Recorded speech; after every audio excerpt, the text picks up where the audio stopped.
Subscribe करें और दबाएं बेल आइकन ताकि कोई खबर रह न जाए। और नाज़रीन, आपको बताएं, पाकिस्तान पीपल पार्टी की जानब से आइंदा आम इंतखाबात के लिए मंशूर का ऐलान कर दिया गया। बिलावल भुट्टो ने कहा कि इक़्तिदार में आकर तनख्वाहें डबल और 300 यूनिट तक बिजली मुफ्त करेंगे।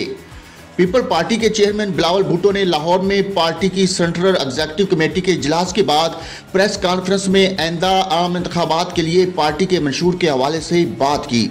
इस मौका पर उनका कहना था कि पीपल पार्टी ने हमेशा अपने नजरिए और मंशूर पर इंतखाबात लड़े। पीपल पार्टी नफरत की सियासत को दफन करके आगे बढ़ना चाहते हैं ऐसे मुआशी मंसूबे लेकर आए जिनसे आम आदमी को फायदा हो। बिलावल भुट्टो का मजीद कहना था कि पाकिस्तान के अवाम से 10 वादे किए हैं, इनको पूरा करेंगे। मंशूर के तहत तनख्वाहें बढ़ाएंगे, पसमानदा इलाकों में सोलर बिजली लाएंगे और सोलर पार्क बनाकर अवाम को 300 यूनिट मुफ्त बिजली फराम करेंगे। पीपल पार्टी के मंशूर पर रोशनी डालते हुए चेयरमैन बिलावल भुट्टो ने मजीद कहा कि मुफ्त तलीम और मुफ्त सेहत की सहूलत फराम करेंगे।